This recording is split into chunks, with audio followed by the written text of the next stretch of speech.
आप देख रहे हैं टुडे न्यूज़ 24। लोकसभा चुनाव के बीच पीएम मोदी की मुसलमानों से अपील, आखिर क्या है मोदी का मकसद? नमस्कार, मैं हिना और आप देख रहे हैं टुडे न्यूज़ 24। हर खबर आप तक। उत्तर प्रदेश में लोकसभा चुनाव को लेकर वोटिंग की प्रक्रिया चल रही है। 3 चरणों की चुनावी प्रक्रिया को पूरा कराया गया है। मुस्लिम वोट बैंक एक बार फिर एकजुट होकर वोट करता नजर आ रहा है। पीएम नरेंद्र मोदी का इस बीच मुसलमानों को लेकर एक बड़ा बयान सामने आया है। एक इंटरव्यू में पीएम नरेंद्र मोदी ने मुस्लिम वोट बैंक को लेकर बड़ी बात कही। उनकी सामाजिक स्थिति का जिक्र करते हुए पीएम नरेंद्र मोदी ने कहा कि पहली बार मैं मुस्लिम समुदाय से आत्ममंथन करने को कह रहा हूँ। आप ये सोचते रहेंगे कि सत्ता में किसे बिठाएंगे और किसे उतारेंगे, उसमें आप अपने बच्चों का भविष्य ही खराब करेंगे।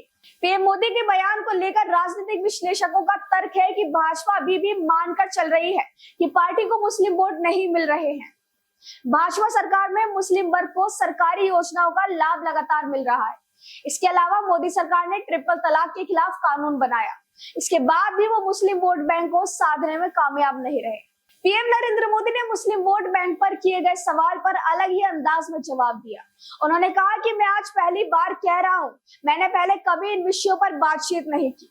मैं मुस्लिम समाज और उनके पढ़े लिखे लोगों से कहता हूं कि आप आत्ममंथन कीजिए, सोचिए, देश इतना आगे बढ़ रहा है। कमी अगर आपके समाज में महसूस होती है तो क्या कारण है? सरकार की व्यवस्थाओं का लाभ कांग्रेस के जमाने में आपको क्यों नहीं मिला? क्या कांग्रेस के कालखंड में इस दुर्दशा का शिकार हुए हैं? आपको आत्ममंथन करने की जरूरत है। एक बात तय कीजिए कि आपके मन में जो चल रहा है कि सत्ता पर हम बिठाएंगे, हम उतारेंगे, उससे आप अपने बच्चों का भविष्य खराब कर रहे हैं। पीएम मोदी ने कहा कि मुसलमान समाज दुनिया में बदल रहा है। आज मैं गल्फ देशों में जाता हूँ, इतना सम्मान मुझे व्यक्तिगत रूप से मिलता है, भारत को सम्मान मिलता है, ये आज सबको महसूस होता है। या हमारे लिए विरोध हो रहा है। आप सऊदी अरब में जाएं, वहां योगा ऑफिशियल सिलेबस का सब्जेक्ट है। यहाँ आप नैरेटिव चलाते हैं कि योगा एंटी मुस्लिम है।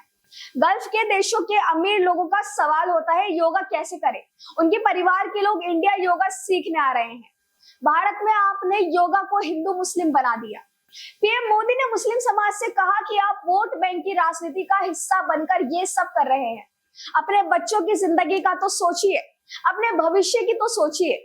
मैं नहीं चाहता हूं कि कोई समाज बंधुआ मजदूर की तरह जिंदगी जिए। कोई आपको हमसे डरा रहा है तो दूसरों के साथ आप बैठना उठना शुरू करेंगे। अगर आपको भाजपा वालों से डर लगता है तो 50 लोग भाजपा कार्यालय में जाए, एक दिन बैठे रहें। क्या वहां से कोई आपको निकाल देगा? आप वहां जाकर देखिए क्या चल रहा है। पीएम ने कहा कि आप कब्जा करो ना बीजेपी कार्यालय में जाकर, कौन रोकता है आपको? अब आपको बताते हैं कि मोदी को यह बयान देने की जरूरत क्यों पड़ी। यूपी की 14 लोकसभा सीटों पर मुस्लिम आबादी निर्णायक भूमिका में दिखती है।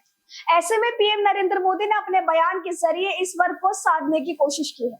देश की 543 लोकसभा सीटों में 65 सीटें ऐसे हैं जहां मुस्लिम आबादी 35% से ज्यादा है। यूपी की 80 में से 14 लोकसभा सीटों पर इस प्रकार के हालात हैं। दूसरे स्थान पर पश्चिम बंगाल है। पश्चिम बंगाल की 42 लोकसभा सीटों में से 13 पर मुस्लिम आबादी 35% से ज्यादा है। इसके अलावा केरल की 8, असम की 7, जम्मू कश्मीर की 5, बिहार की 4, मध्य प्रदेश की 3 और दिल्ली, गोवा, हरियाणा, महाराष्ट्र और तेलंगाना की 2-2 लोकसभा सीटों पर मुस्लिम वोट बैंक की आबादी 35% से अधिक है। तमिलनाडु की 1 लोकसभा सीट पर भी ऐसी हालत है। यूपी के सहारनपुर, नगीना, बिजनौर, कैराना, पीलीभीत, रामपुर, मुरादाबाद और मुजफ्फरनगर लोकसभा सीट पर शुक्रवार को मतदान होगा। इन सभी सीटों पर बड़ी संख्या में मुस्लिम वोटर आएंगे। पीलीभीत को छोड़कर इनमें से अधिकांश सीटों पर मुसलमानों की आबादी 35% से अधिक है। लेकिन क्या भाजपा की कोशिश सफल हो पाएगी?